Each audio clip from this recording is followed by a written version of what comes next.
আরসিবিএসে আপনাদের স্বাগত। আপনাদের সঙ্গে রয়েছে আমি কুহুমিতা। বিস্তারিত খবরে যাওয়ার আগে দেখে নেব আজকের হেডলাইন্স। অজ্ঞাত পরিচয় ব্যক্তির দেহ উদ্ধার কাঁথিতে এলাকায় চাঞ্চল্য, তদন্তে পুলিশ।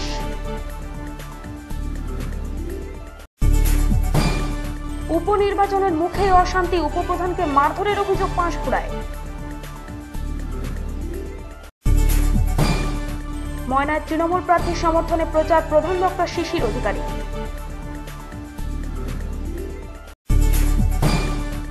ভগবানপুরে রক্তদান ও চক্ষু পরীক্ষা শিবির, উদ্যোগে নুনহান্ড সুকান্ত ফার্মার্স ক্লাব।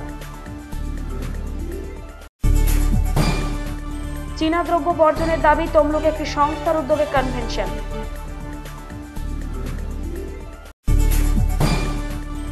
উপনির্বাচনের মুখে বাম সংগঠনে ফের ভাঙন, পঞ্চায়েত দখল তৃণমূলের। বঙ্গীয় প্রাথমিক শিক্ষক সমিতির রাজ্য সম্মেলন, মেচেদায় নানাবিধ অনুষ্ঠান।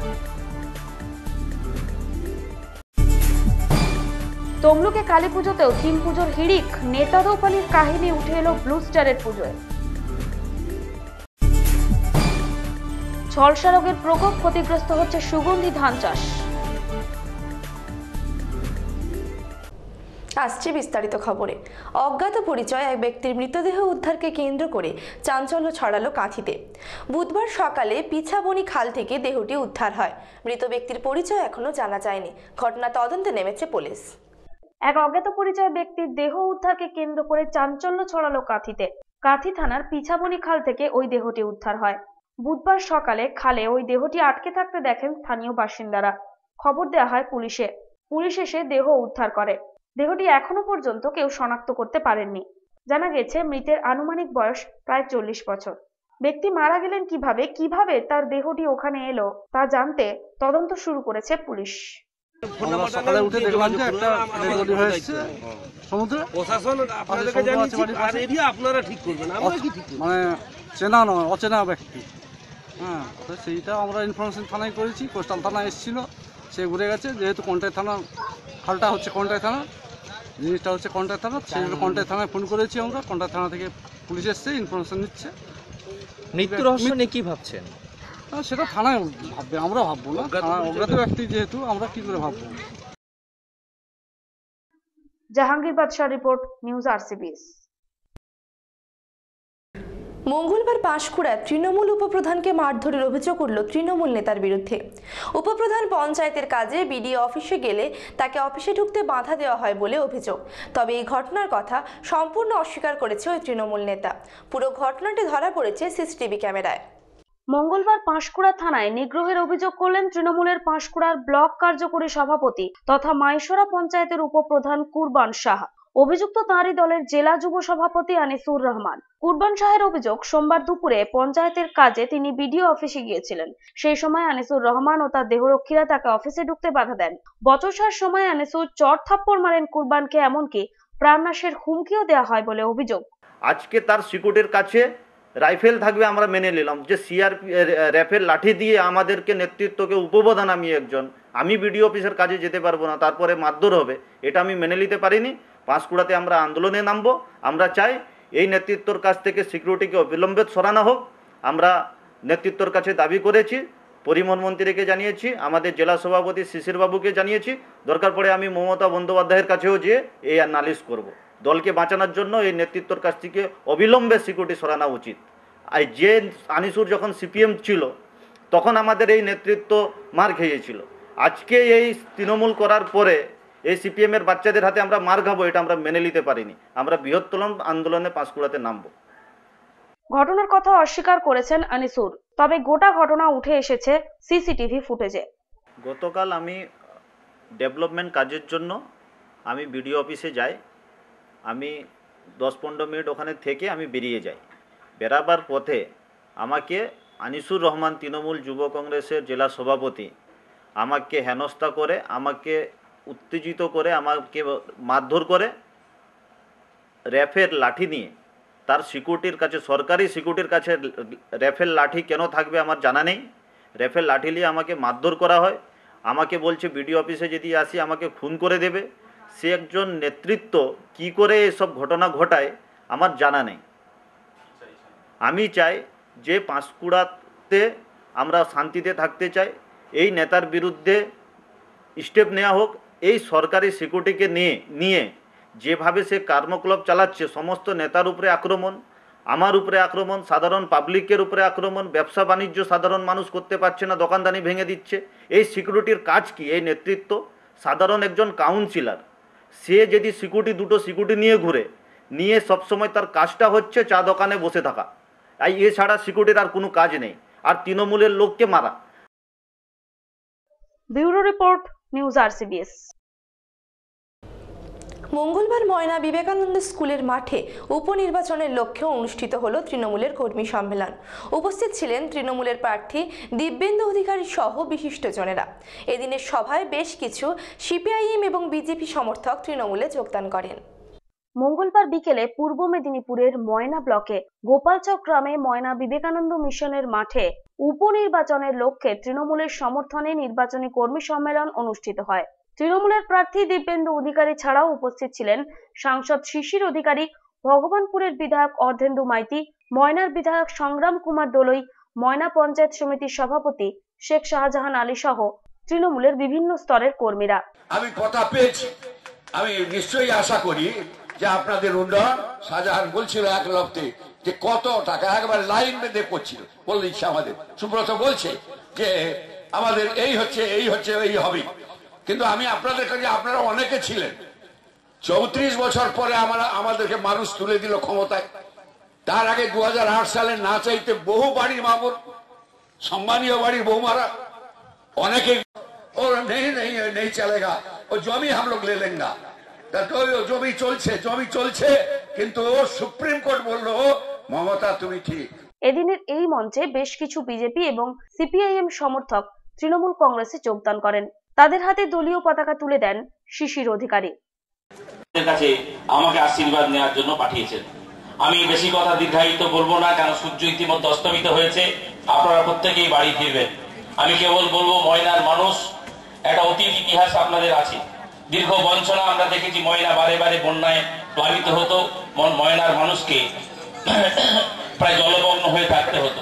কিন্তু আমরা দেখেছি ভারতবর্ষে 2009 সালে মমতা বন্দ্যোপাধ্যায় রেলমন্ত্রী হওয়ার পরে আমাদের প্রিয় সাংসদ শুভেন্দু অধিকারী যখন সাংসদ ছিলেন, তার ঐকান্তিক ইচ্ছায় ভারতবর্ষের বর্তমান মহামহিম রাষ্ট্রপতি তথা তদানীন্তন অর্থমন্ত্রী প্রণব মুখোপাধ্যায় আমাদের কপালেশ্বরীকে লেখাই পরিকল্পনাকেও অনুমোদিত করেছিলেন। অসিত বেরা ও যাদব বেরা রিপোর্ট, নিউজ RCBS। ভগবানপুরে অনুষ্ঠিত হলো রক্তদান ও চক্ষু পরীক্ষা শিবির। উদ্যোগে ছিল নুন হন্ড সুকান্ত ফার্মার্স ক্লাব। প্রায় 200 জন রক্তদাতা রক্তদান করেন এদিনের শিবিরে। চক্ষু পরীক্ষার পর চশমাও দেওয়া হয় প্রায় 150 জনকে। রক্তদান ও বিনামূল্যে চক্ষু পরীক্ষা শিবির অনুষ্ঠিত হলো ভগবানপুরে। উদ্যোগে ছিল নুন হন্ড সুকান্ত ফার্মার্স ক্লাব। মরণোত্তর দেহ ও অঙ্গদান শীর্ষক একটি আলোচনা সভাও অনুষ্ঠিত হয়। আমাদের নুনহন্ড সুকান্ত ফার্মার্স ক্লাবের আয়োজিত এই রক্তদান শিবির আমরা আজকে 7 বছর ধরে করে এসেছি। রক্তদান শিবিরে আমাদের যে মূল সংগঠক শঙ্করচন্দ্র বায়ন মহাশয়, ওনার অক্লান্ত পরিশ্রম এবং আমাদের যে ক্লাবের যে সদস্য যারা আছেন সবাই অনেক পরিশ্রম করে এই অনুষ্ঠানটি আমরা করি। আমরা সমাজের যে উন্নয়নমূলক কাজ, রক্তদান একটা মহৎ কাজ। রক্ত মানুষের বিভিন্নভাবে প্রয়োজন হয় মুমূর্ষ রোগী বাঁচানোর ক্ষেত্রে, তাই আমরা উদ্যোগ নিয়েছি, রক্তদান শিবিরটাকে বেছে নিয়েছি এবং রক্তদান শিবিরের সঙ্গে সঙ্গে আমাদের সকালে একটা প্রথম শো একটা হয়ে গেল। নিমতৌড়ি মাতঙ্গিনী প্রতিবন্ধী উন্নয়ন সমিতির আবাসিক বৃন্দদের নিয়ে অনুষ্ঠিত হয় বিচিত্রানুষ্ঠান। ছিল আদিবাসী নৃত্যর আয়োজনও। প্রায় 200 জন রক্তদান করেন এই শিবিরে। চক্ষু পরীক্ষার পর প্রায় 150 জনকে চশমা দেওয়া হয়। আমাদের ক্লাবের নাম নুনহন্ড সুকান্ত ফার্মার্স ক্লাব। আমরা গত 6 বছর যাবৎ আমরা রক্তদান শিবির এবং বিনামূল্যে চক্ষু পরীক্ষা শিবিরের আয়োজন করে আসছি। গত বছর পর্যন্ত আমাদের 143 জন রক্ত দিয়েছিলেন। এবারে আমাদের টার্গেট 200 জন। আর আমাদের করার মূল লক্ষ্য যাতে কিছু অসহায় মানুষ যারা রক্ত কিনতে পারে না, এছাড়াও যারা বিশেষ করে ওই যে আমাদের রক্তাল্পতা ভুগে তাদের জন্য আমরা মূলত আমরা এই রক্ত বিনামূল্যে কার্ডটা সরবরাহ করি। সমীর মাইতির রিপোর্ট, নিউজ RCBS।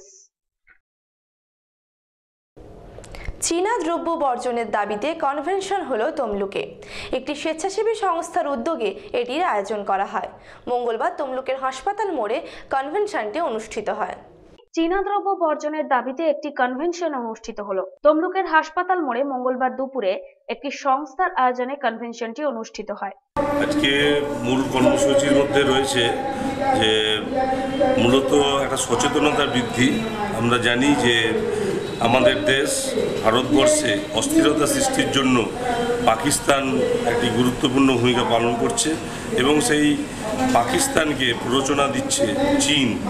অথচ চীনের একটা বড় সংখ্যক বাণিজ্য আমাদের এই ভারতবর্ষ থেকেই হয়।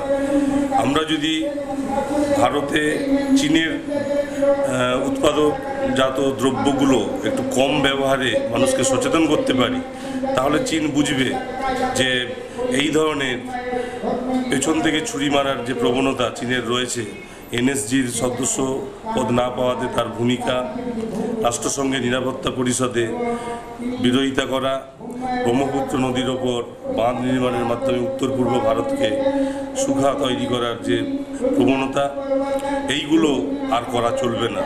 সেই কারণে মানুষদের মধ্যে একটা সচেতনতা বৃদ্ধি করে চীনের বাণিজ্য, যে পরিমাণে চীন এখানে বাণিজ্য করে, তার সংখ্যাটাকে বা পরিমাণটাকে আমরা কমাতে চাইছি। বর্তমানে ভারত পাকিস্তান দ্বন্দ্বের আবহে চীন মদদ দিচ্ছে পাকিস্তানকে। এই তথ্য হাওয়ায় ভাসছে, তাই সোশ্যাল মিডিয়াতে চীনা দ্রব্য বর্জনের দাবিতে ঝড় উঠেছে। এদিন এই দাবিতে ফের সোচ্চার হলেন সংস্থার সদস্যরা।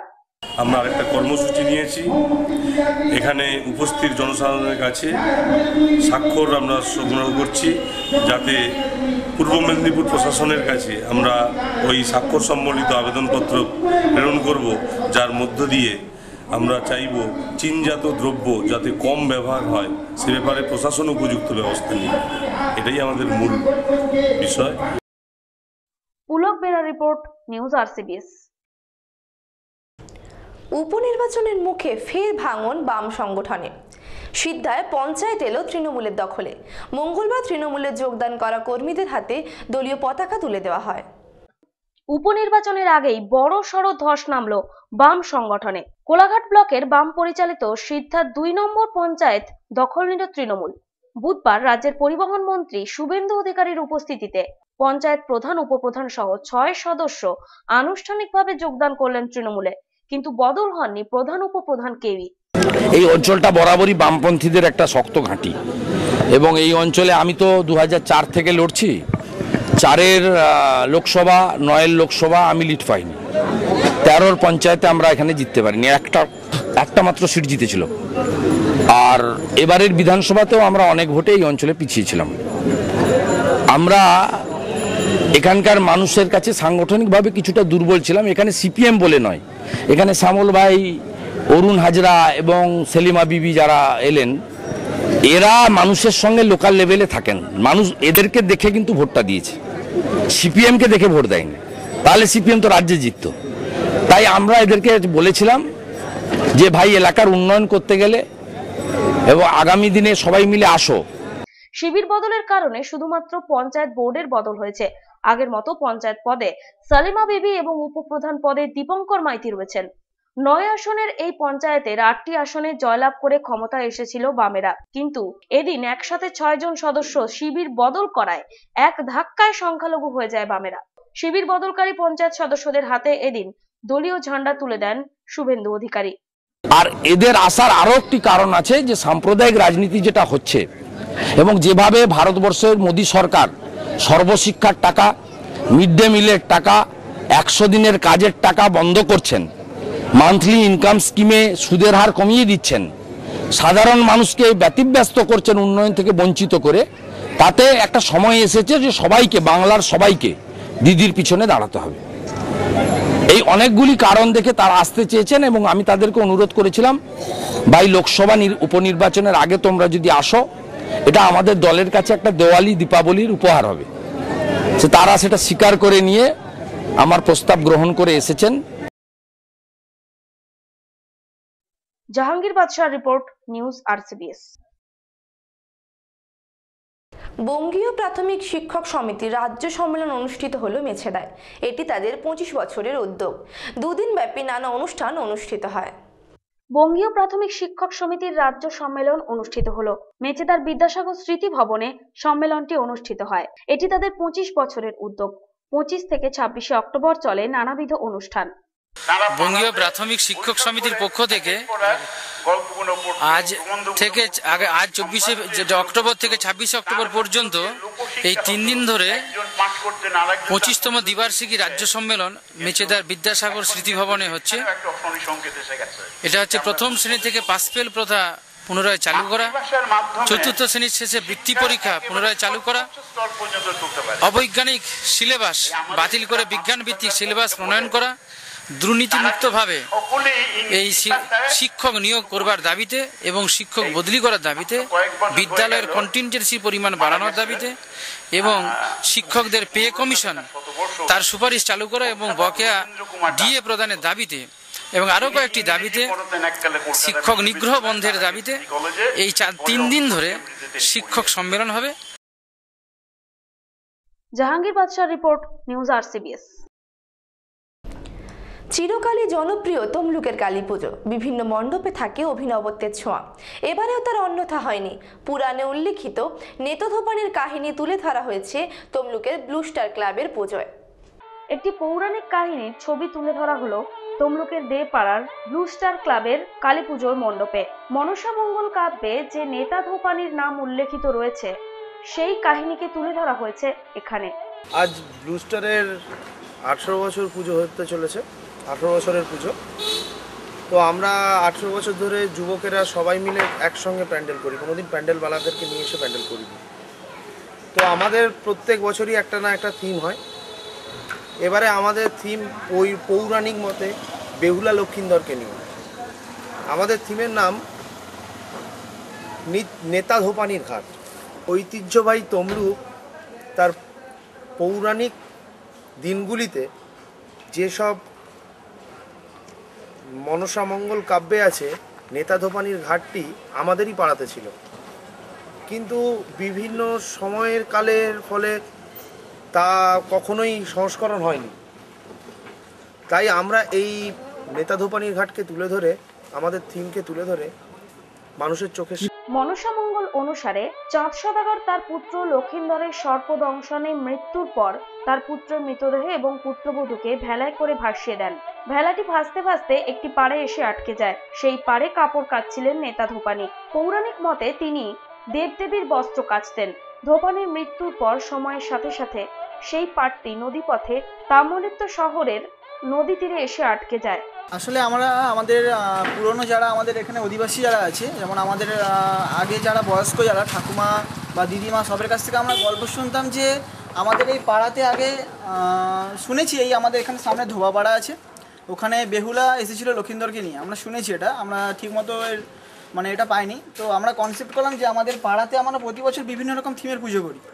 তো এবছর ভাবলাম যে কিছু একটা অন্যরকম চিন্তাভাবনা নিয়ে আমাদেরকে পুজো করতে হবে। তো আমরা সবাই মিলে বসে আলোচনা করে ভাবলাম যে যেহেতু আমাদের এখানে একটা ঐতিহাসিক স্থান আছে যেটা এখনও পর্যন্ত প্রায় আমাদের তমলুক শহরে বেশিরভাগ কেউ লোকে জানে না ওটা, তো সেটাকে আমরা তুলে ধরার জন্যে এখানে আমরা এই প্যান্ডেলটা করছি।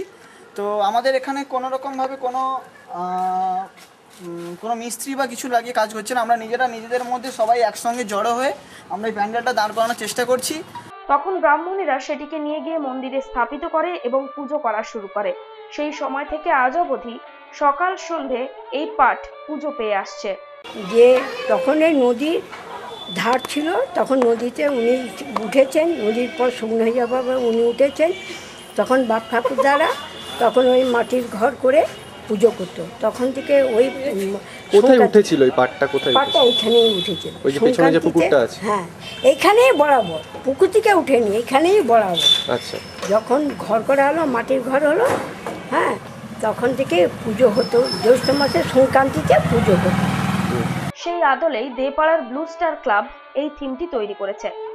তমলুকের উপর সম্পর্ক মানে তমলুক তাম্রধ্বজ রাজার আমলের তমলুক শহর। তাম্রধ্বজ রাজা 6000 বছর আগের রাজ্য তো করে গেছেন।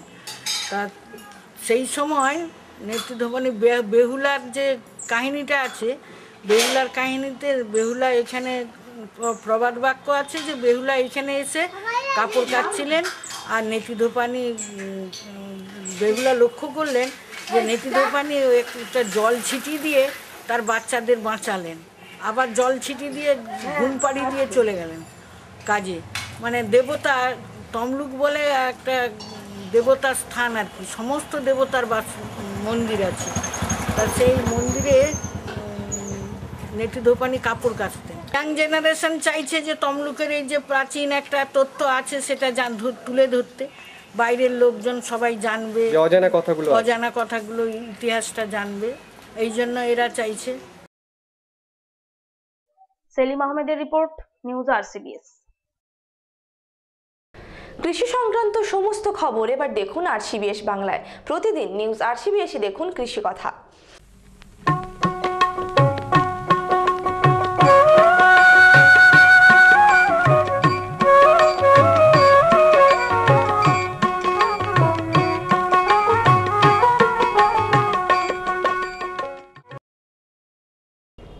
ঝলসা রোগের প্রকোপ সুগন্ধি ধান চাষে, এর ফলে ক্ষতিগ্রস্ত হচ্ছে সুগন্ধি ধানের চাষ।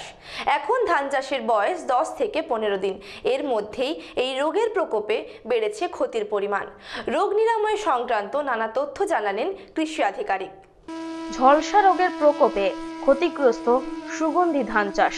পশ্চিম মেদিনীপুরের ডেবরা ও ঘাটাল ব্লকে সুগন্ধি ধানের চাষ অনেক কৃষকই করেছেন। আমি এই সুগন্ধি ধান চাষ করেছি। সুগন্ধি ধান চাষ করা প্রায় বয়স হয়ে যাচ্ছে প্রায় 4 মাস। 4 মাসের আগে আমার এই চোখের মতন দাগ, পাতাতে ছিটে ছিটে দাগ দেখা যাচ্ছে। সেই দেখা দিতে পরপর বাড়তে শুরু করেছে। এই বাড়াটা কিভাবে ফলতে শুরু হয়েছে, এই সময় তো নষ্ট হয়ে যাওয়ার ভয় বেশি। বিভিন্ন ওষুধ দন্থাতে বিভিন্ন রকম এনেছি, দিয়েছি, কিন্তু কোনো কাজ হয়নি। ওটা ঝলসা বলে বলছি আমরা। ধীরে ধীরে বাড়ছে এই চাষ। বর্তমান সময়ে ধান গাছের বয়স প্রায় 110 থেকে 115 দিন। গাছে ফলন সবে শুরু হয়েছে, কিন্তু ধান খেতে ঝলসা রোগের প্রকোপ ব্যাপক হারে দেখা দিয়েছে।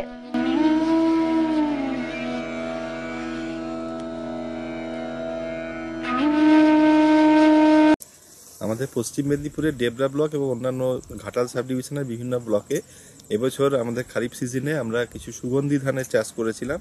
তো সেখানে যেটা প্রবলেম দেখা যাচ্ছে যে এখানে যে লিফ ব্লাইট এবং সিড ব্লাইটের একটা সমস্যা রয়েছে, এবং তার সঙ্গে সঙ্গে কিছু ঝলসা বা ব্লাস্টের কিছু সিমটম আমরা দেখতে পেয়েছি।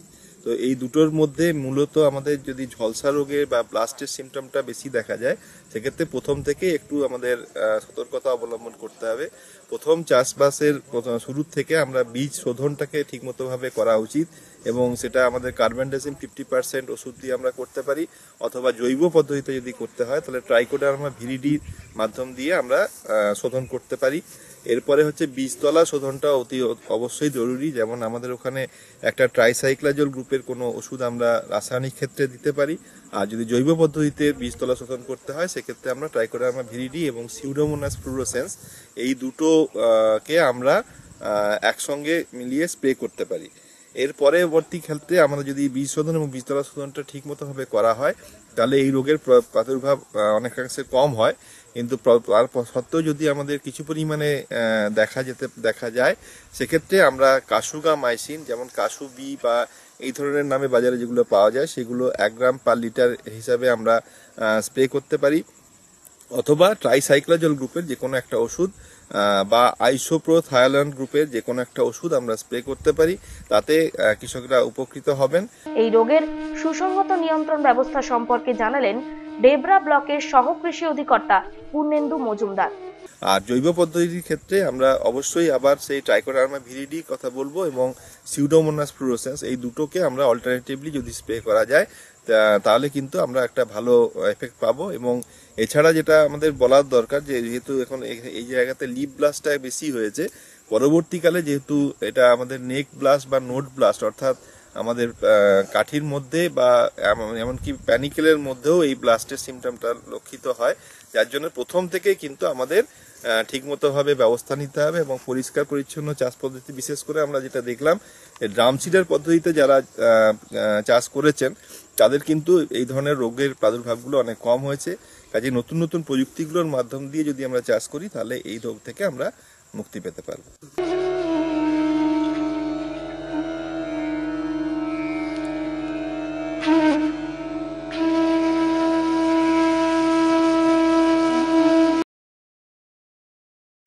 প্রসূন ব্যানার্জির রিপোর্ট, নিউজ আরসিবিএস। আজকের মতো নিউজ আরসিবিএস এ পর্যন্তই। দেখা হবে আগামীকাল ঠিক এই সময়। নমস্কার।